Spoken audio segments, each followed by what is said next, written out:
Today I will discuss about p-n junction. So, we will study p-n junction through different experiment.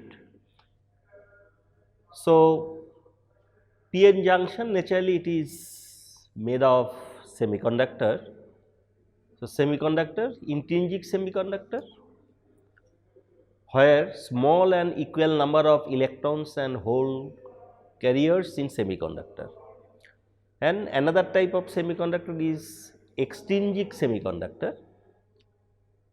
The two types, p type and n type. P type, these trivalent atoms implanted into intrinsic semiconductor. So, trivalent, this boron, aluminum, gallium, these are trivalent atom. So, these are implanted in, one of them is implanted in silicon or germanium or some other semiconductor, intrinsic semiconductor, then it will be p type. If pentavalent atoms implanted into intrinsic semiconductor, then it become n type semiconductor. So, nitrogen, phosphorus. So, these are the pentavalent atoms. If these are implanted, one of them is implanted in silicon or germanium or other semiconductor, then it become n type semiconductor. So, basically this intrinsic semiconductor, the silicon germanium is its valence is 4 and it makes covalent bond. So, one silicon it has, so it will share with 4 atoms. So, each atom will share 4 atoms, and that means that 4 electron valency are 4. So, 4 electrons. So, 1 electron of this atom will share with the other atom. So, from there it will share one electron. So, 2 electrons. So, basically in outermost shell they will have 8 electrons. So, that is the condition, 2 or 8 electrons in the outermost shell, that gives the stable configuration.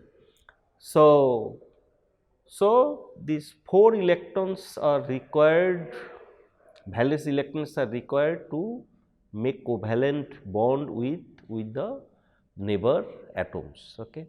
So, now if one of these 4 atom is replaced by pentavalent.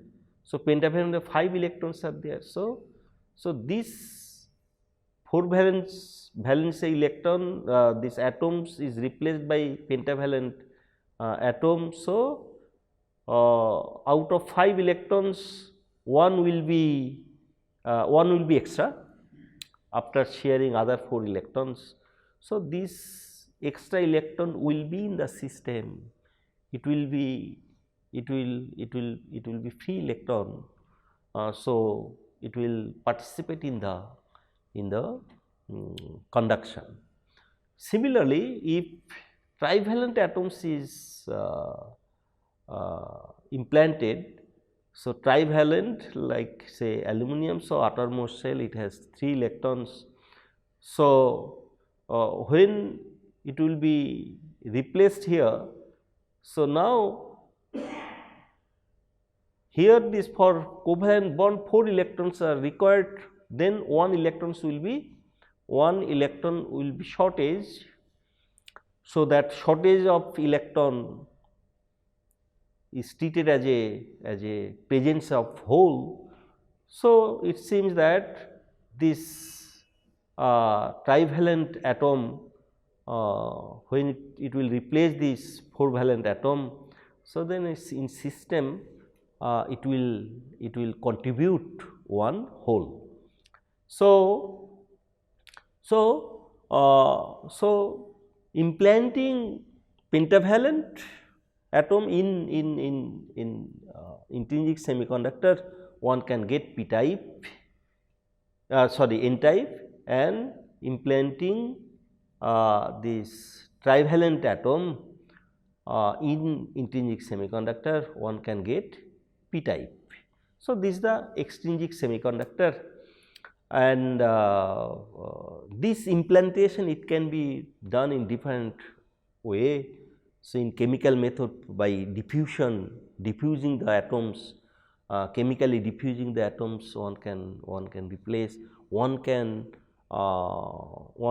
use accelerator and accelerate the atoms or ions of pentavalent or trivalent, and this accelerated ions will hit the intrinsic semiconductor, and it will be these atoms will ions or atoms will be penetrated into the system, into the target of this intrinsic semiconductor.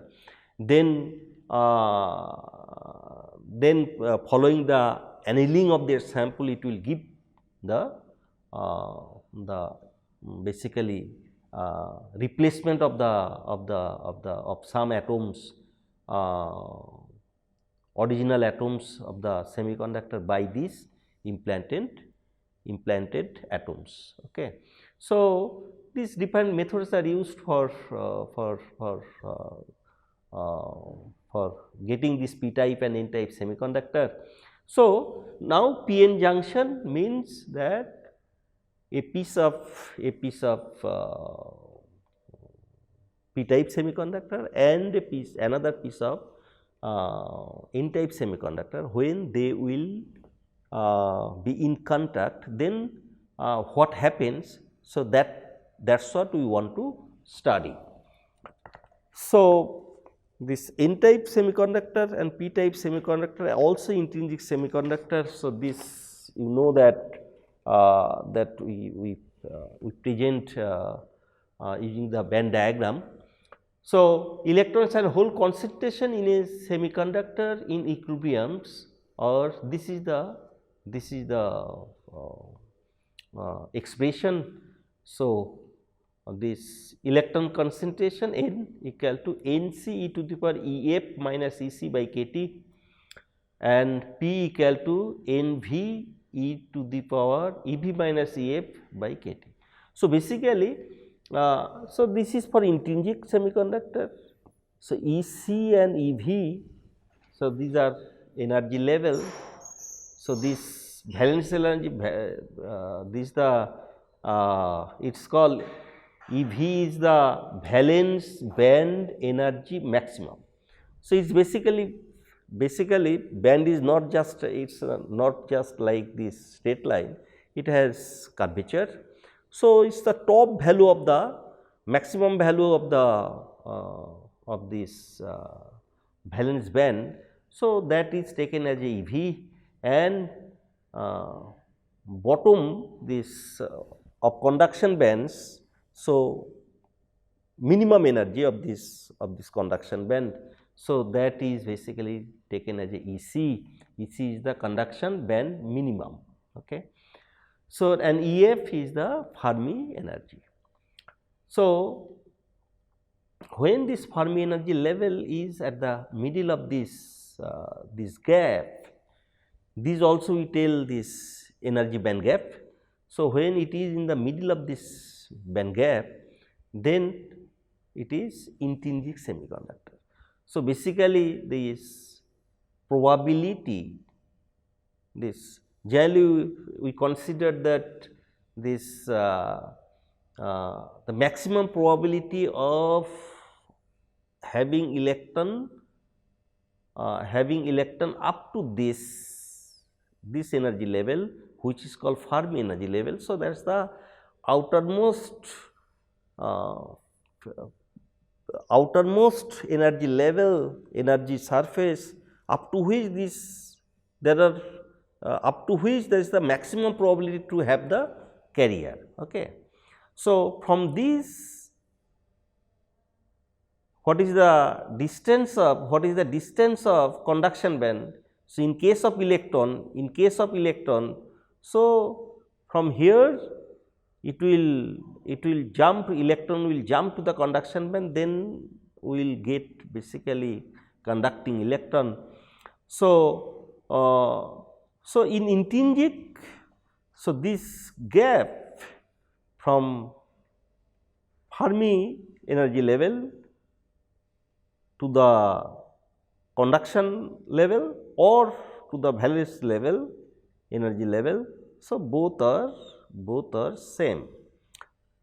Whereas, in case of n type, this EF Fermi energy level, it is close to the EC. That means, this gap is smaller. So, electron density, having the electron density, the probability of getting electron density will be higher, and for n type, p type, so this E is close to the EV valence. So, this gap is now compared to this integer one, this is smaller. So, probability to have the whole concentration as a carrier will be higher in this case. So, so in p type, why EF is shifted towards the EC, and for p type, why it is shifted towards the valence band, valence energy band. So, so seeing this band diagram, one can tell whether it is n type or p type or intrinsic semiconductor. So, here so this you can see this concentration of this electron will depend on this energy difference between the EF and EC. Okay. So, in intrinsic case, you see this one is same, these both are same. So, N and P will be same in intrinsic semiconductor, but extrinsic semiconductor, this is EF minus EC, you see it is a smaller value, EF minus EC is the smaller value. So, N type, that concentration will be higher. Okay. And for p type semiconductor, for n type semiconductor, if you consider what will be the concentration of hole, then in that case, so the EF is close to this, naturally that EV minus EF, so these are larger. So, this one will be larger in n type, this one will be larger EV minus EF than the EF minus EC. So, naturally N will be greater than P, or N will be very greater than P, depending on the doping concentration. So, in p type, just other way. So, P will be greater than N, because this EV minus EF is smaller than the EF minus EC in p type. Okay. So, the concentration actually mainly depends on this position of the Fermi level, whether it is how close it is to the EC or EV. So, NC and NV here I have written is the basically density of states at the conduction band and at the valence band. Okay. So, so density of states is nothing but the number of energy levels, so in unit energy density, so for in unit energy, so how many energy levels are there? Okay.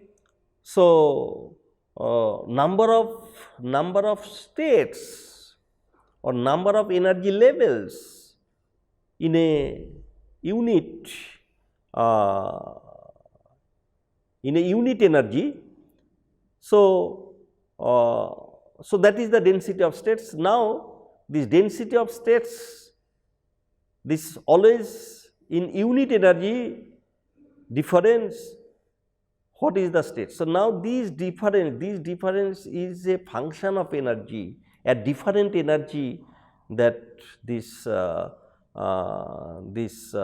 number of states in unit energy difference will be different. Okay. So, this basically the state should be available, only then electron can go there. If states are not there, electron cannot go there. Okay. So, I should have sufficient number of states, and in those states how many electrons are there or how many holes are there. So, that is decided by this factor, exponential factor, by this exponential factor. Okay. So, each energy level, it is so it can contain, as per the Pauli exclusion principle, it will be considered that it can contain only one, or spin up spin down, that is maximum 2 electrons it can contain. Okay. So, so generally that is factor 2 one can multiply, or if you consider that one, that each energy level is for each state for 1 electron. So, that way if you define, then also, so whatever the number of states in unit energy difference, so that is called density of states. So, among this density of states, how many electrons are there or holes are there. So, that is that basically this n is coming different value from NC because of this factor, exponential this factor. Okay. So, it is basically it is like Boltzmann factor, Boltzmann distribution factor. So, it depends on also this temperature T, it is there. So,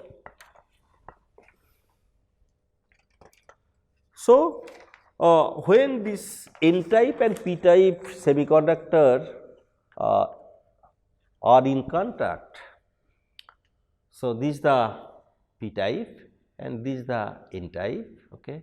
When they are in contact, then what happens?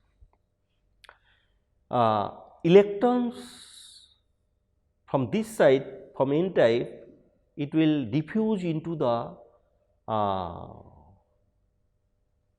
P type semiconductor, and hole from this P type semiconductor, it will diffuse into the N type semiconductor. Why it will diffuse? Because the always electron density at this side is higher and electron density on the other side is lower. So, always it will transport, it will diffuse from higher concentration to the lower concentration. Okay. So, when they will move, then they will basically hole and electron, they will recombine, okay, and they will destroy.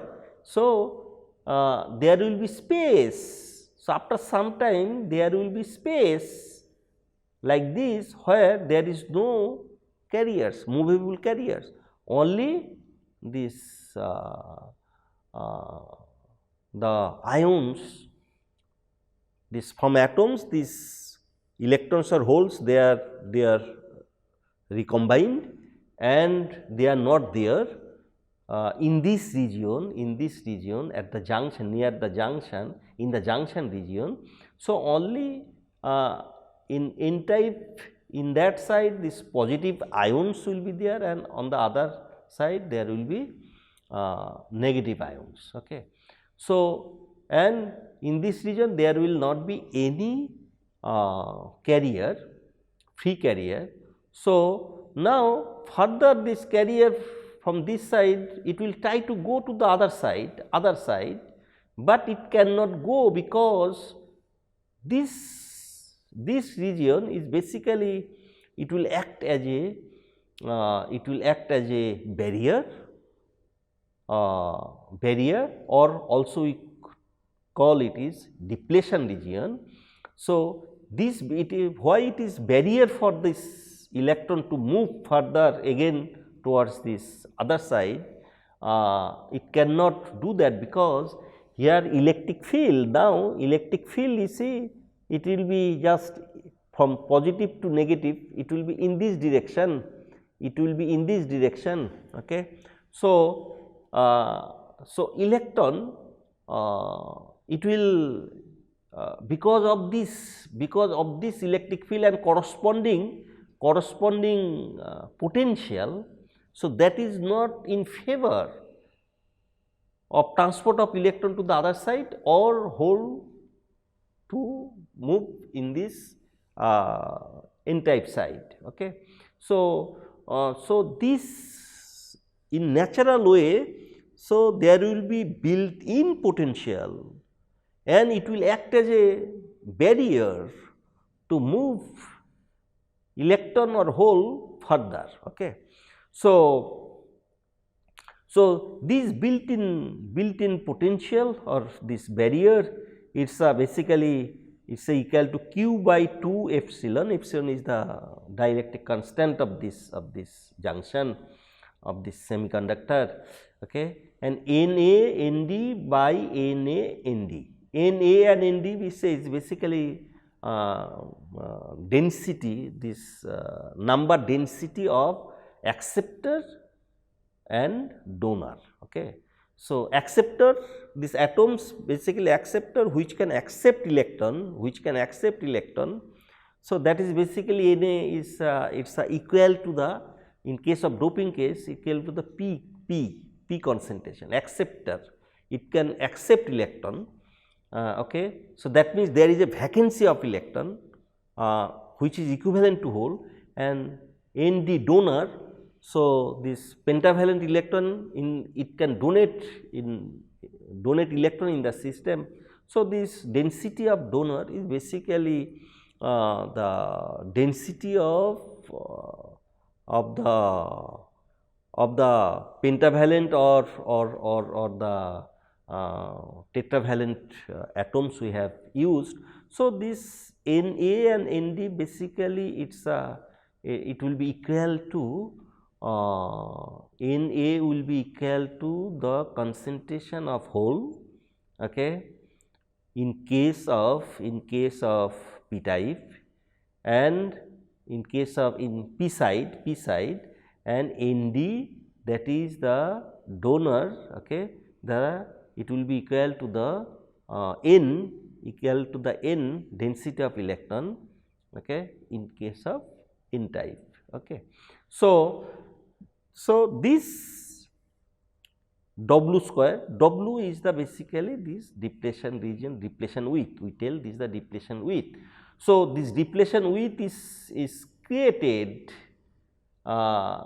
because of this built-in potential, okay, and physically what is the length of this depletion region or of this barrier. So, that is the basically we tell if it is W, say W is the depletion region width.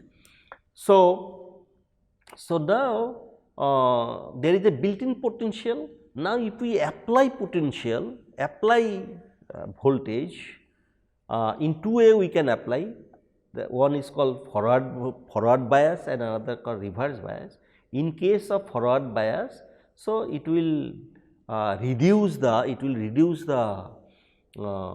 this barrier height, depletion region width, and that will help to. So, this width will be now smaller.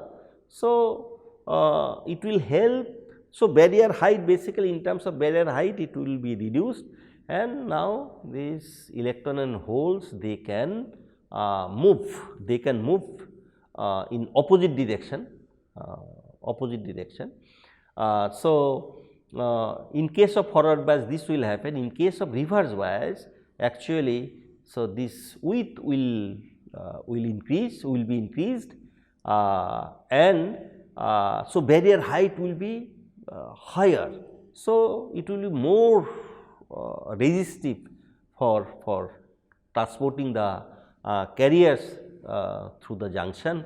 So, this depletion width will be higher. So, this basically in terms of depletion width, in terms of built-in potential, because built-in potential you see there this width is involved. Okay.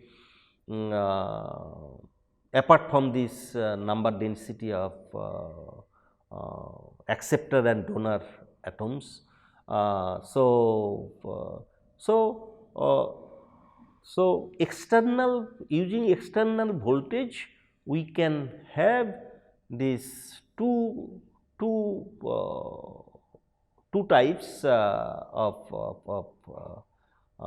transport. One is under forward bias, another is under reverse bias. Okay.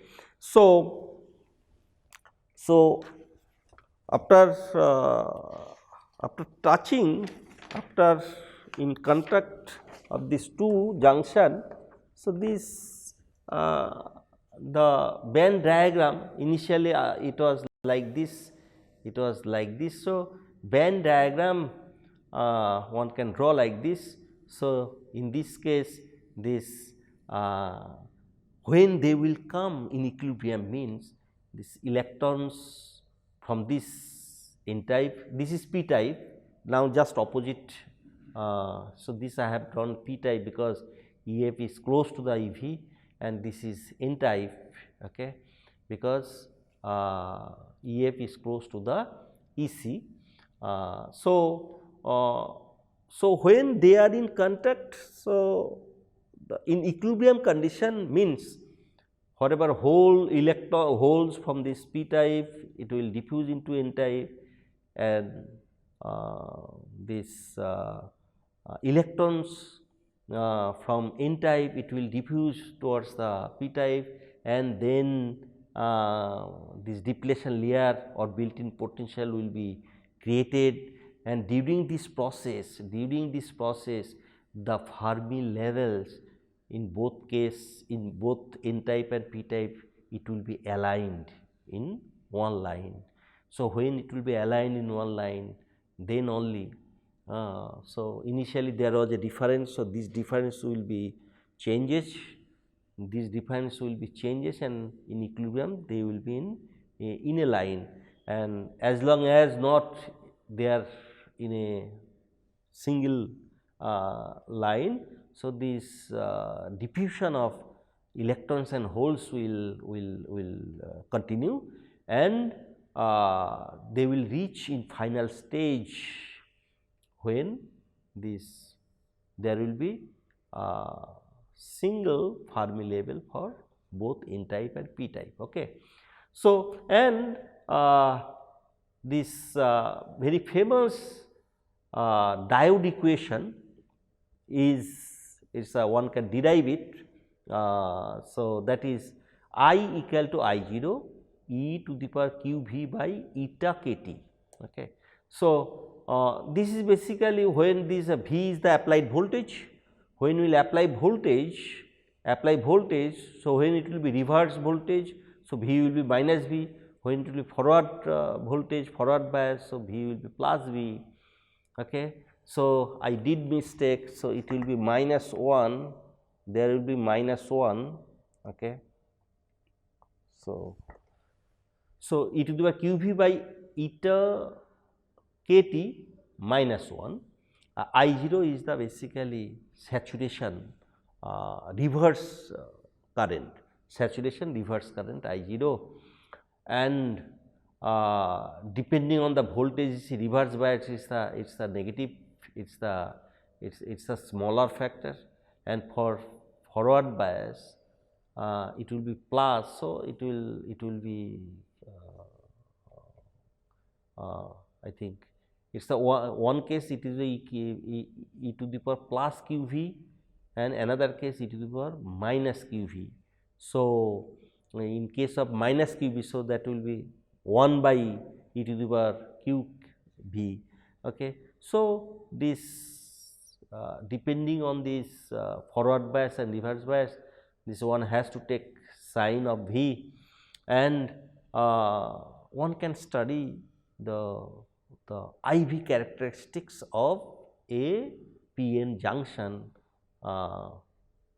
Here you can see this V is here and I is here. So, one can vary the V and measure the I. So, then from there, from that measurement, one can find out this eta value. Eta is called the ideality factor or material constant. So, that I will discuss for different experiment. So, I will stop here, then I will discuss about experiment what we will perform. Thank you.